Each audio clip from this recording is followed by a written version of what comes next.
Felix here, and good morning to you. Welcome to this live stream. Markets are flip-flopping like mad. Complete insanity yesterday. We got some mixed earnings in at night, and then this morning the world is green again. Well, at least it is at the moment. About an hour ago it looked like this. About half an hour ago it looked only moderately green. Now we are 1.6% up on the Nasdaq, 1.3% up on the S&P. This is, of course, all pre-market. Dow Jones up 1%. Volatility coming down somewhat here as well, to 29, down about 3.5%. Even crude oil is going down, though gas prices are still skyrocketing on the news that Poland and Bulgaria have been cut off from Russian gas. I understand Lithuania also on that list, smaller country, but still very important. So that's what's happening here this morning. Let me show you the market. So what are we seeing? We're seeing Trump's back, Lucid rallying, Microsoft, great earnings. I'll show you those in a second. Going up, Rivian going up, Xpeng rallying. Not entirely sure why on the Xpeng front. They have raised another $1.1 billion, I think, in debt from a local bank. Tesla recovering somewhat, but still under 900. NIO up. Baba up. That's a strange morning, isn't it? And yeah, a lot of the Chinese equities kind of here recovering a bit. GGPI creeping up a little bit to 1090, 1085. And then on the sour side, Facebook reporting today, PayPal reporting today. I'll live stream that, by the way. I am also going to live stream the Palantir Apollo demo. So it's a demo day today, pretty much straight after this in about half an hour. So join me over there. That's going to be fun. It's going to be interesting. Netflix still going down. Snap going down. Twitter now down. I guess people are just sort of bored or waiting for Elon's cash, so they're just going to sell out. Now, what else is happening in the world? Of course, none of this is financial advice. That's always an important thing to say at the beginning of every video. I know I say it in every video, but it really is true. It really, really is true. So what have we got? Well, we have... First of all, to encourage you to join our marvelous free advanced trading training. It's over in our Facebook group at felixfriends.org/FB group. It's completely free and it's marvelous. It really is. So check it out. It's free. And you can also chat with me over there. You can make friends with me on Facebook. Yes, you can. And we can have a chat about stuff, which is not really something that we can do over here. Let me show you a little chart here that I've got from Bloomberg.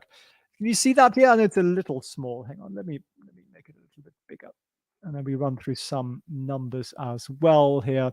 So tech earnings, that's of course a part of what's making markets jittery, and Russia being the other one in the room. So this shows you since December 31 what tech has done in this time period. So you can see that Netflix is the unloved stepchild. Followed by Facebook, and then the favorites are the Apples, the Amazons, and the Googles up here, who are down moderately, but nowhere near as much as Netflix or Facebook. So that's kind of an interesting one. Now, in terms of earnings, so Visa reported yesterday. Very good numbers, I thought, overall, beating expectations. Their cross-border is basically where they're making all the money. In a sense, I mean, I love Visa. It's one of my bigger holdings, but I think in a sense that is also going to be their long-term downfall, because there are plenty of competitors out there who are, I was just looking for one of those credit cards I have that doesn't charge me FX fees. There is a whole industry that's being created around this, because everybody knows you use your credit card overseas, you're getting charged an arm and a leg, or two arms and two legs. GM also beating estimates, upping guidance. That's quite positive. Microsoft, though, I think was probably the real winner here in terms of reporting, beating revenue, incredible cloud business, while Google's cloud business is somewhat underperforming. I mean, still growing very significantly, but underperforming compared to market expectations. Microsoft made $16.7 billion of net profit in the last quarter. That's pretty staggering, isn't it? So on 49 billion revenues, amazing business. Continues to be. I don't know why people don't like it. I don't really know why anybody doesn't own Microsoft, but everybody should have their own portfolio. I'm not telling you what to buy here.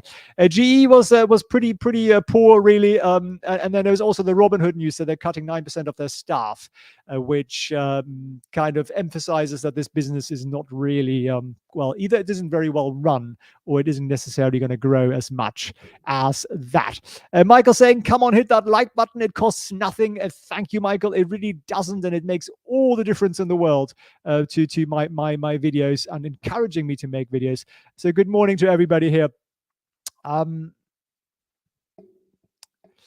Gorilla's just done some bear call spreads on QQQ, so he expects the rally to intensify. Right, thanks very much for sharing that, Gorilla, one of my master option students.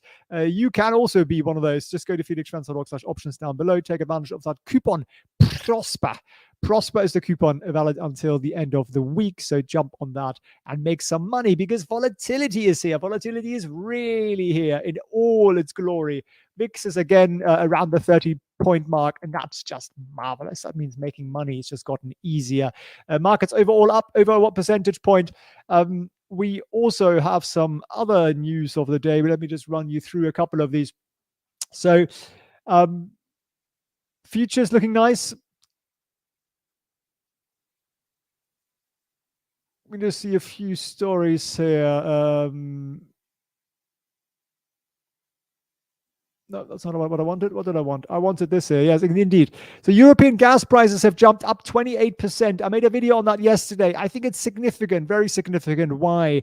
Now, it could be just a temporary show of strength by Russia. They've done this before. They shut Ukrainian pipelines in previous years, and they did it for a couple of days, and then they kind of came back to we want your money. They are trying to force countries to pay in rubles. Apparently, 4 European gas customers have paid in rubles, and it's sort of a way of getting around sanctions, I suppose, because Russia doesn't really quite know what to do with foreign exchange because where do they hold it? How do they convert it, right? Like, no one's going to take it off them. So that's a little bit their problem. So therefore, Russia, Gazprom has fully halted supplies to Bulgaria and Poland because they're not paying in rubles. Now, where does the gas go that goes through Poland? Well, to Germany. Of course, the pipelines continue. And the trouble then becomes if energy prices continue to rise substantially more in Europe. It's not like the lights aren't going to go out. People are not going to, not be able to cook food or something. It's nothing like that. But energy prices are going to go up substantially more. Gas prices in Europe are up 28%. And Germany and Italy particularly are very industrial nations. They manufacture a lot of stuff that's has a very high energy use. Now they've switched off all their nuclear power plants in some sort of political will, really. And therefore, they are reliant on imports of gas and imports of electricity and so on. And the problem is that if the big manufacturing plants in Germany and Italy say, look, it's too expensive to make this here, we're going to pause, then you get substantial unemployment, you get substantial drops in GDP and output, and you are likely getting a recession whilst getting significant inflation because a household still have to pay for electricity, right? They still have to heat the place.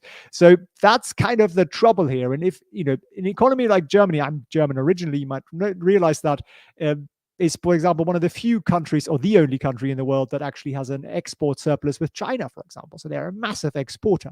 Now, if they export a little bit less and they therefore import less, because if you export, you need to import a lot, you need to get all the components, it has a knock-on effect on the rest of the world and therefore, again, more likely to slide us all into a recession. So it's definitely an important one to watch. Is this just Russia's saber rattling and sort of trying to gain the upper hand here on the ruble payments, or do they actually mean business? So that's one of the big stories this morning. Definitely one to watch. Of course, lots of Elon stories as usual, but really, I think today a lot of eyes will be on Facebook, on PayPal later on today. I will live stream the PayPal earnings. Of course, we'll also cover the Facebook earnings tonight, so make sure you are subscribed if you aren't already. And then, of course, Tesla. Tesla lost something like $120 billion in value yesterday because people think Elon might sell like 20 billion in stock. Now, selling 20 billion in stock, how would that destroy 120 something billion in value? Makes no sense. It's a little bit like Netflix losing a couple of subscribers. It also doesn't wipe off 20% of their market cap. It's overreactions, it's madness, it's nonsense. So it's a wonderful time, these kind of times, if you want to pick up quality stocks and you know what quality stocks look like and you keep accumulating, you're going to get a lot of stuff cheaper. So in many ways, I actually hope this kind of crazy market continues for as long as possible because it's going to make us a lot richer because we can just buy stuff cheaper, which is definitely marvelous. Michael says, my 70-year-old is excited by the dip on Lucid. I'm teaching her the value in learning options. She uses options to add to her position slowly. Michael, that makes me very happy. You have no idea how happy that makes me, that you are spreading that knowledge. Absolutely brilliant. Lucid's up somewhat this morning, so she might not be getting allocated if she's selling puts, I presume.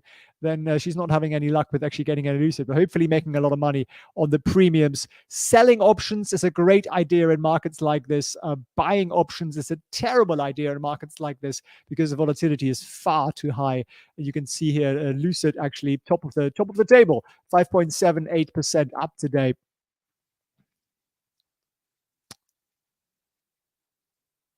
I wish I had someone to teach me how to play options when I was 17. Absolutely, Simon. I'm totally with you on that. The earlier you learn how to become a great investor, your returns are just phenomenal over time. If you can gain an extra 5 years, extra 10 years or so, which is why I always say to people, the hardest thing is to start, to make that actual jump, that conviction to go and learn. But you really should have done it yesterday. Don't put it off till tomorrow or till Sunday or the weekend or when you have a bit more time. All of those things, they cost you so much money. Really, there's nothing statistically like investing now and becoming a better investor now and learning how to pick good stocks, learning how options trading works and everything else. So we have a whole plethora of programs to teach you all of that. All you got to do is make that decision, make that commitment, jump on it. I can't do that part for you. I can teach you, but I can't do the rest for you, unfortunately. So go to felixschwenz.org/options down below. Here it is as well, and a little bit bigger, the link. Take advantage of that coupon code there, which actually isn't Success. I need to update that. The coupon code is Prosper. It's valid until the end of the weekend for 45% off. There's a cat meowing next to me, complaining about something. Menno is saying BA was the big flop for you in terms of earnings. I actually haven't read those yet, but thank you very much. Humble Chartist thinks PayPal is going to go to 73. I love your screen name. I always think about, but when I see your screen name, Chartist, whether or not this is an English political statement, if you know what the Chartists are, or whether you actually make stock charts. I wanted to ask you that. But it depends on where you are based in the world, I suppose. It's probably to do with stock charts and nothing to do with the Chartist movements of when was that? 18th century or something? There was a while back. So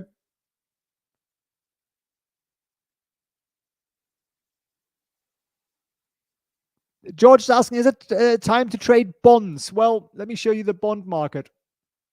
Hang on. You see that here? US, okay, look at the major Americas here. Right. What's the yield on these things? So if you buy, say, a 2-year treasury bond, you get 2.5%.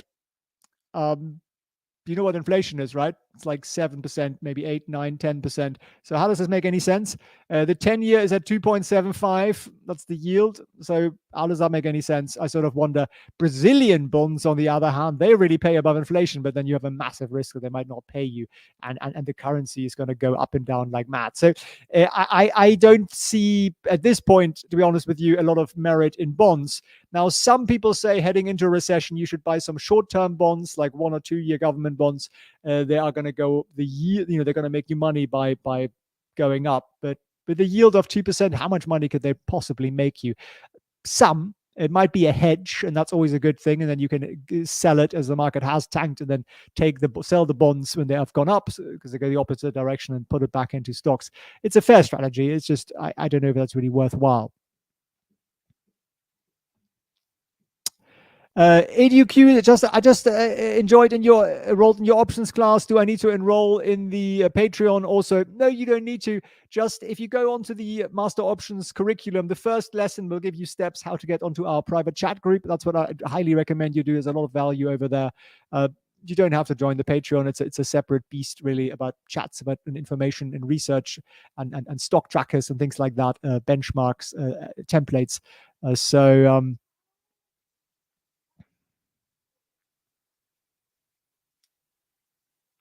COVID background in China. That's actually a good one. I literally just made a video on this. I haven't uploaded yet. I was about to, but I'll give you a little preview here. This is data from satellites. So if you don't trust data generally, and I generally don't, then satellite data is pretty cool. Why? Because people haven't really messed with it. It's just like data. It measures activity.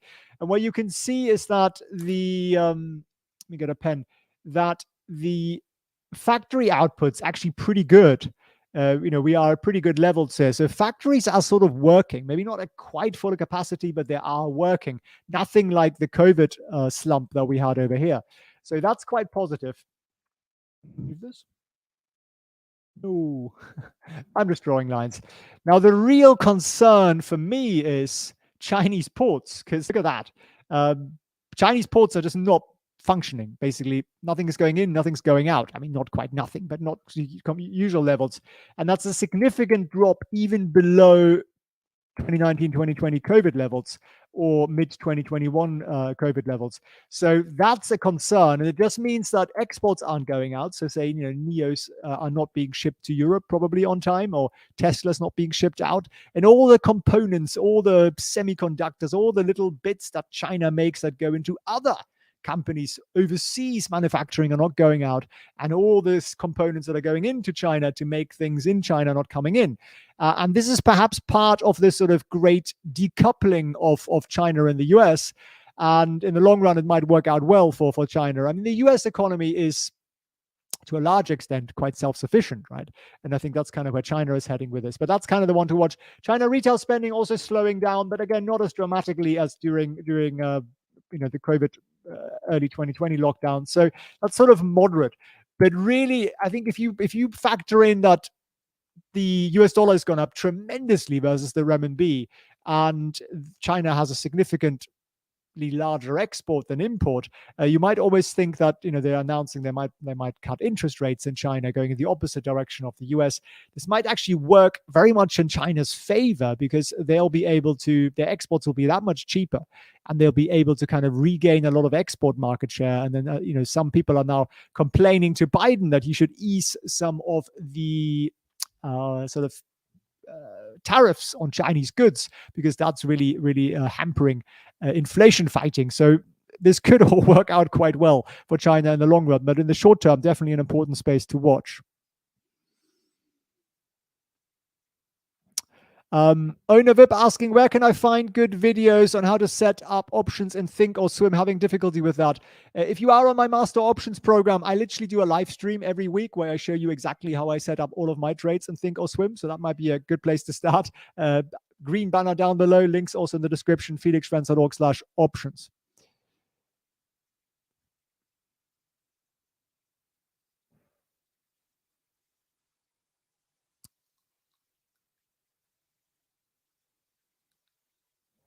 What are you saying here, Ibrahim? Giga Berlin uses 40% plus natural gas for energy, by the way. Casting needs a ton of it for melting all that aluminium. Yes, and it isn't that there isn't. I mean, you see these headlines and you think there is no more gas in Europe. That, of course, isn't true. It's just if there's less supply, prices go up. That's very, very simple, kind of basic economics. So that's really the one thing to watch out for is prices, costs of that, right? Okay, the humble chartist. Okay, you're a stock chartist. Okay, brilliant. You're not some sort of political movement for democracy or something like that. Palantir, just put this out. The Apollo demo is pretty much straight after this, so I will be going live and covering that. That'll be great fun. Come and join me on the demo day. They are typically a little bit kind of technical, but Shyam promises to be on it. It should be kind of an insightful thing. And you'll be able to understand what Kubernetes are. Hopefully they'll explain that.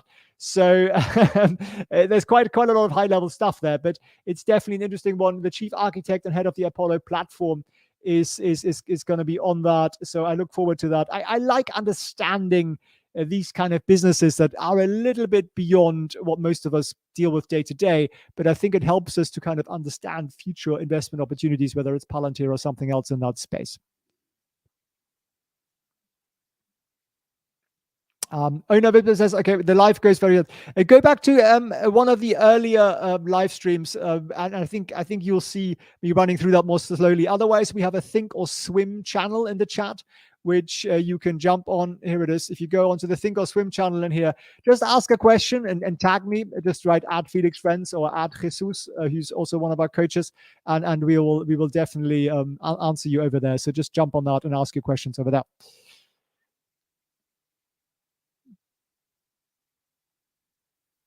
plasma AI melting. Crikey. Okay, yes, we're getting a little technical here. So this morning, stocks are still moderately green, not as green as they were about 10 minutes ago. So it's going to be a dicey day again, I think.